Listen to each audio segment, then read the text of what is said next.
vámonos con más información. Ya está con nosotros aquí en cabina Alberto Arceo Escalante. Él, usted lo conoce ya, como todos los viernes, licenciado en Historia del Arte, maestro en Arquitectura, curador independiente, para platicar una vez más de arte. Alberto. Bienvenido. Hola, buenos días, ¿cómo están? Hola, Bien, muy bien. ¿Cómo va tu semana? Bien. Eso. Bien, ahí persiguiendo la chuleta. Siempre hay que hacerlo, ni modo.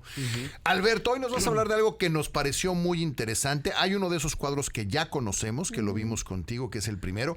Pero vamos a platicar y Alberto lo que proponía es, estamos en medio de las campañas, oímos y hablamos de política todo el tiempo. ¿Y qué hay de la política y el arte? Sí, pues están estrechamente ligados, ¿no? Porque el poder es su imagen. Estaba platicando. El poder es su imagen, sí, y su representación. Si quitas el aura de la imagen del poder, el poder se debilita. Vamos a hablar un poco de eso. Sí, Ayer hablaba con mis alumnos, ¿no? Y les decía, ¿cómo identificamos al candidato cuando vemos un grupo de gente caminando, ¿no? ¿Cómo son los mítines? Pues son una puesta en escena. Sí, claro. Es un teatro que se monta, ¿no? Hay un escenario, hay público que se pone, hay alguien que lleva hay un guión. Claro, el protocolo es el que rompe la organización del tiempo y se entra en otro espacio, ¿no? En otro tiempo, que es el espacio de la puesta en escena, ¿no? El candidato tiene un guión que está bien estudiado, hay un poco de improvisación, pero al fin y al cabo es un montaje y es un escenario, ¿no? Totalmente. Y eso también lo vemos cuando caminan por las calles, ¿no? La actitud, me decían mis alumnos, ¿no? ¿Cómo se ve un candidato? Tiene pantalón de mezclilla, camisa de manga larga y así como que arremangada. ¿No? Como de película de Armageddon, ¿no? Que van caminando y nada más te falta la cámara lenta. No, pero hasta la ropa, o sea, el outfit, ¿no? Sí, todo exactamente. Y también la gente alrededor, ¿no? Yo les decía, si ahorita entra el gobernador, por ejemplo, del salón y entra con ropa común, ni siquiera vamos a saber bien si es él, decíamos, ¿no? Porque el gobernador tiene toda una imagen alrededor de gente caminando. O sea, el poder es la imagen. Y por supuesto que eso se refleja también en los espectaculares. Hay todo un guión también de sonreír, de cómo tienen que ir. Y eso no es como algo nuevo, ¿no? La imagen y su representación siempre ha estado pues presente en el arte. Y les hablaba de otra película, de Kagemusha, una película de Kurosawa, un director de cine muy famoso. Y se trata de un emperador japonés en el medievo. Y cada vez que aparece en la película, el emperador aparece con el ritual del poder, ¿no? Aparece como en el trono, la gente acercándose, más el alto que los demás, más por arriba de los demás, ¿no? Exactamente. Y así se muestra el poder en la película. Y al final de la película, el emperador pierde la batalla a su ejército y pues le arrancan el pelo, lo despojan de toda su vestimenta y baja del palacio y se encuentra el ejército enemigo, pero el ejército enemigo lo deja pasar. No lo reconoce porque no tiene todo el atavío del poder, ¿no? Y el poder es cómo se ve. Bueno, Sarkozy en Francia le ponían un banquito para verse más alto. Exactamente. Es que sí está bien, estaba chiquitito. Está bien, es breve, pero está bien, no tiene nada de malo ser breve, ¿no? Y les decía a mis alumnos, entonces hay un código que nosotros identificamos con el poder, ¿no? Que podemos decodificar cómo se construye la imagen del poder y pues también podríamos construir la imagen del poder, podríamos codificar nosotros mismos, ¿no? Sí. Y les preguntaba, ¿y cómo creen que fue ustedes antes de los espectaculares y la fotografía, la construcción de la imagen del poder? Pues era a través de esos enormes cuadros y si hay un pintor, un artista que fue un grillo por completo, fue Jacques-Louis David. Jacques-Louis David. El fotógrafo. Que es un excelentísimo artista y es el precursor del neoclásico en Francia, un excelente academicista y además íntimamente ligado a todo el proceso político francés desde el absolutismo, porque pintó para al rey Luis XVI, luego chapulineó y se volvió parte de la Revolución Francesa, votó para que le cortaran la cabeza al propio rey y luego pintó todos los ideales de la Revolución Francesa. Luego, cuando cae Robespierre, regresa Napoleón y Napoleón de alguna manera reaviva muchas cosas que habían quedado en el pasado y pinta, chapulinea de nuevo y pinta a Napoleón y lo enaltece, ¿no? Pero es el gran pintor de Francia. Yo no sabía que Napoleón pedía que lo pintaran más grande de lo que era, con todo este mito de Napoleón y su estatura. ¿No? Ajá. Yo sabía que Viridiana iba a preguntar. ¿Tenía qué? Es más, creo que es la segunda vez que te lo pregunto. ¿Que cuánto medía Napoleón? Y medía 1.68. Sí, lo decía el otro día Viridiana. Lo platicamos, que en realidad no era tan bajito. Bajito, Benito Juárez. Benito Juárez medía 1.34. 37, ya le quité centímetros. 1.37 Benito Juárez. Wow. Y eso no lo vemos en el billete de 500, ¿eh? No. Ya se ve guapo en el billete. Que también tiene que algún día vamos a hablar, ojalá algún día hablemos del arte en los billetes, ¿eh? Estaría padrísimo. Hay un photoshopeo a Benito Juárez que para que te platico, del de Le 20 al de pusieron filtro 500 de se ve mucho Instagram. más guapo en el de Le 500, pusieron pero bueno. Ok. Y Esta pasando pintura a las que está imágenes. aquí, que es Napoleón en su caballo, es una de las pinturas que a mí más me imponen. Sí, hay toda Se ve una, todopoderoso. una Es construcción el del poder. completito. Exactamente, ¿no? Está cruzando ahí los Alpes. Esta es una pintura que encarga el propio Napoleón a Jacques-Louis David y que tiene que ver con las victorias que realizó en Austria contra los austriacos en Italia y que tuvo que cruzar el Alpes, que significó una gran proeza un reto porque para tuvo todos, que significó la sorpresa, ¿no? Y la eventual derrota de los austriacos y eso hace que regrese como victorioso totalmente de Napoleón. Algo ¿no? que según yo Atila nada más había podido hacer, cruzar los Alpes y caer de sorpresa.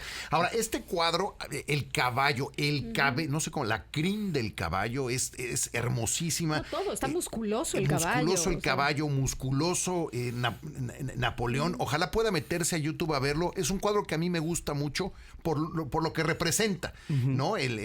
Logró pintarnos un héroe. Exactamente, es casi cinematográfico, Sí, ¿no? Viene el exacto, aire es por eso, detrás, levanta el pelo del caballo, la capa se va hacia arriba, levanta la mano derecha, casi como si él moviera el viento, ¿no? Y al mismo tiempo dirige a su ejército y los Alpes son una montaña muy pequeña, un obstáculo muy pequeño frente a él de gran tamaño y el caballo también de pequeño tamaño, si lo ves. No sé si han fijado, Napoleón está gigante comparado al caballo. Sí, ahí iba mi pregunta, porque se dice, no lo sé, esto es mito de mi secundaria, que él pedía que lo pintaran más grande. Que también va junto con mi pregunta de ¿por qué todos se ven tan guapos? ¿De verdad estaban tan guapos todos en esa época?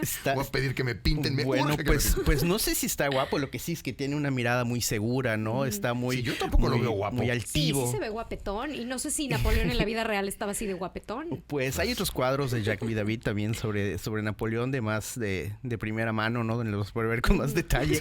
Aquí Oye, está pero más... la mirada que dices, sí, claro, Alberto, tiene que ver con la construcción del poder, la imagen y esa era la propaganda, ¿no? Estos cuadros son los que llegaban a los palacios de Tullerías, eran lo que veía la gente y decían, ahí está Napoleón ganando la batalla, ¿no? Ahí están haciendo un close-up a la fotografía. Qué buen close-up, por cierto. Y bueno, ahí tenemos todo el ataviado con esta ropa prístina, ¿no? Hay toda una narrativa dentro de la pintura y que eso era muy importante, ¿no? Entonces Jacques-Louis David no solo era perfecto para la técnica, porque es un gran academicista, un gran dibujante, la técnica que utilizaba era muy interesante porque si viéramos el cuadro en vivo no notaríamos un trazo, tenía un trazo muy liso, casi parece una especie de impresión y eso hacía que pareciera como una especie de relieve, todo como si fuera una especie de como en dibujo 3D impreso. Ajá, no se veía el trazo y era muy limpio y lograba los oscuros del rojo con el verde, es decir, era un gran pintor, pero más allá de la técnica, el arte no lo hace la técnica, el arte es lo que cuenta, la forma en que lo cuenta. Entonces, pues nos crea estas grandes historias visuales, ¿no? ¿Qué es propaganda? Que es propaganda política. Exactamente. Sí. Hoy vemos espectaculares, antes veían pinturas de esta. Prefiero las pinturas que los espectaculares, la verdad. Lo mismo sucedió, por ejemplo, con otra pintura que igual hizo él, que es La muerte de Marat. Ajá. Que bueno, esto es antes de Napoleón. Ahorita la ponen. Marat era el editor de un periódico que se llama El Amigo del Pueblo y un revolucionario también. Y ahí lo vemos en la parte inferior. Y ahí vemos presentado a Marat como un mártir. De hecho, un poco la iconografía. Es un muerto, ¿no? Sí, la iconografía. Marat era el editor del Amigo del Pueblo y era un hombre muy cercano a Robespierre, que era la persona que tenía el poder en la época del terror, sí, claro, donde guillotinaron a 40,000 personas. Sí, sí, sí. Y él tenía un periódico donde cada semana escribía el nombre de los supuestos conspiradores contra la revolución de la República. Los enemigos de la revolución. Y al día siguiente aparecían guillotinados en la plaza. Entonces tenía un gran poder. Y uno de las personas que murió tenía una hermana de apellido Corday. Y bueno, ella planea el asesinato de Marat, que y le va a ir a decir un secreto de quién es el conspirador, y cuando se acerca lo pinta Marat en estos baños que él tomaba porque tenía una enfermedad de la piel, y se acerca y lo acuchilla. Y se ve ahí la herida, sí. Pero la forma en que lo presenta David es muy interesante porque lo presenta como un mártir y se convirtió en un mártir para la revolución. Pero sí era malísimo. Para la revolución. Bueno, eran estos radicales, ¿no? Sí, eran claro. los que perseguían a los conspiradores porque la monarquía y el absolutismo era muerte, era, por supuesto, pues es que en gran medida la monarquía representaba un periodo muy oscuro dentro de la historia francesa, ¿no? Tiene un papel en la mano, es la lista, supongo, de la última lista que hace con las víctimas. Es la carta que está escribiendo en ese momento. No tiene nombre de la lista, pero es una alusión que hace Jacques-Louis David a una carta que estaba escribiendo a un amigo él. Y bueno, y lo presenta con este brazo caído, un poco como evocando el descendimiento de la cruz, por ejemplo, que era una temática muy recurrente en el arte, que es este brazo caído de Jesús, ¿no? Como martirizando la imagen. Y sabemos que dentro de la política el mártir adquiere un poder simbólico muy importante que es utilizado luego por otros poderes. Convierte en mito, ¿no? Exactamente, claro, que es sí, justamente lo que este sucede. cuadro también es muy es impresionante. En esa época, vamos a decir, los políticos de esa época, hoy en día existe mucha producción con respecto a las fotografías que vemos en los espectaculares, en los flyers, ¿no? O sea, que entre el Photoshop, la ropa, la iluminación, decíamos, no hay gente fea, hay gente mal iluminada, ¿no? Entonces, ¿eso también se daba en esa época? O sea, que hubiera algún rey que dijera, a mí hazme la nariz más chiquita, a Quítame mí la no... panza. Ajá. ¿Crees que ocurriera eso? Por supuesto que sí. De hecho, podríamos tomar la otra pintura, la coronación de Napoleón. Ah, la de arriba al centro, vamos a ver que es un la coronación. cuadro enorme que tiene que ver con la construcción de la imagen de la coronación, del momento cúspide de Napoleón, ¿no? Nunca habría estado más emocionado en su vida. Narran las crónicas del momento que estaba ataviado, así como que era chaparrito, ¿no? Entonces que tenía demasiada ropa y como que estaba muy emocionado y pálido. Y ese cuadro, pues, se tardó en pintar casi 2 años. Ok. Entonces, es un encargo de Napoleón. Ahorita nos van a hacer el zoom para poderlo ver de cerca, Napoleón. pero ahí lo tenemos en la pantalla. Ahí viene ese maravilloso zoom. No, el otro, el del centro. De la coronación, sí, y es un cuadro enorme. Decían que ese cuadro no es para contemplar, sino para pasearse. Tiene casi 10 metros de ancho. ¿En serio? Y 6 metros de alto. Entonces es enorme. Es enorme. ¿Dónde está? El cuadro está actualmente en el Museo del Louvre. Ah, no me acuerdo La primera haberlo vez visto. que Ok. se montó fue en Notre Dame, porque tenemos que recordar que Notre Dame dejó de ser iglesia durante la Revolución Francesa, Sí. porque Ok. fue tomada por la gente, tenía otras atribuciones, y Napoleón precisamente se la regresa a la iglesia. Ok. Y este evento sucedió precisamente ahí en Notre Dame. Y vemos, Estamos viendo ¿Esto Notre qué Dame. es Notre Dame. Ok. ¿Y qué estamos viendo en el cuadro? Estamos viendo a Napoleón justo en medio. El primer boceto que hace Jacques-Louis David es el propio Napoleón poniéndose la corona a sí mismo. Le pareció algo de pésimo gusto, entonces le sugiere que se la ponga a Caray. Josefina, que es la que está Ok. hincada ante él, que es la reina, su esposa, y detrás de él se encuentra el Papa Pío VII bendiciendo con la mano derecha pues la coronación. Que ni el Papa puede ponerle la corona O sea, porque como que le dijeron- Napoleón es superior. Tantito más Sí. humilde, Napoleón, no te pongas la corona, pónsela a tu reina. Exactamente. Ok. Fíjate nada más. Y bueno, toda la luz, todas las miradas miran a la corona Sí. que le está poniendo, todas las miradas del cuadro, absolutamente todas están sobre el cuadro, salvo de 3 personas. Josefina, que es hacia los pies de Napoleón, Napoleón que mira a Josefina, y el Papa que mira también a Josefina. Todos los demás miran ahí. Todos los demás están viendo la corona. Y la luz, si se dan cuenta, pues se ve medio oscuro la espalda de algunos personajes, y en el centro se nota este golpe de luz, que es lo que acentúa la importancia de esa parte del cuadro. La mujer que está sentada, que me da la impresión que está en el centro, arriba. Es la mamá de Napoleón. La que realmente no estuvo en la ceremonia por unos problemas que tenía con Napoleón en La relación con su photoshopearon. hermano Luciano. La Ok. photoshopearon y la pusieron para construir toda la imagen pues de la familia real, que era lo que Napoleón estaba casi queriendo ser, ¿no? Una especie de nuevo emperador, nuevo rey, nueva realeza, que era una realeza según él dada por la meritocracia, no por la herencia, no por la genealogía. Este cuadro ¿no? es impresionante. Digo, la composición es bien Son interesante. 200 retratos prácticamente. Exacto, son 200 personas identificables todas y ellas. además todas identificadas. Es lo que te iba a preguntar, en ¿Sabemos su quiénes momento son? sabíamos quiénes eran. Sí, totalmente. Son totalmente identificables Madre los mía, 200, ¿no? imagínate. Está el mariscal, está el chambelán, están todos estos puestos, ¿no? Sí, sí, sí, sí. Es una foto. Exactamente, es una foto construida y pues es el Photoshop de la época, lo que decía un poco Viridiana, ¿no? ¿Es correcto poner a la madre del emperador? Por supuesto que sí, ¿no? Porque es la madre. Oye, pero no fue, no importa. No importa, hay Photoshop. Exactamente. Y sí, era la construcción de la imagen era muy, muy importante, ¿no? Y lo vemos en otros pintores también de esa propia época, ¿no? Que pintaban a Napoleón, como La Jean-Dominique iluminación Ingres, por del cuadro ejemplo. es impresionante. Sí, o sea, cómo es- se ve la luz La así luz. desde arriba hacia él. Exacto. Está Como que te increíble. imaginas de dónde viene la luz. Es uno de los grandes cuadros del Museo del Louvre, uno de los 10 cuadros más visitados, ¿no? Sí, me y imagino. Tendríamos reverenciados. que hablar de eso, los 10 cuadros más visitados del Museo del Louvre. La Mona Lisa debe ser la número uno. Debe ser la quiero número uno, suponer. Sí, desde luego. definitivamente sí. Y el último cuadro que tenemos ahí de Jacques-Louis David es el de... El primero Es el primero que ese ya lo habíamos visto aquí nosotros. ya lo habíamos platicado alguna vez, que es la representación de un discurso político que tiene que ver con la lealtad del rey, ¿no? Ok. Porque este es un mito romano donde la ciudad de Roma y la ciudad de Alba Longa están en pleito y se decide que va a ser a través de la batalla de 3 campeones contra 3 campeones. Y aquí Ok. los Horacios están jurando junto... ¿Son hermanos? Sí, son hermanos. Están jurando ante su padre, pues derrotar a los otros, a los combatientes, a los curacios de Alba Longa. Aquí la ¿Por parte qué interesante el hermano de hasta acá está dando la espalda? Está puesto al revés de como están los otros. es el único que sobrevive. Si te das cuenta, tiene la mano derecha levantada, Sí, sí, sí. a diferencia de sus otros hermanos que mueren. Y bueno, de hecho es el que sobrevive y gana la batalla. Y su hermana, que está en la parte de atrás, en la pintura, está llorando. Precisamente está llorando porque estaba casada con uno de los curacios que falleció.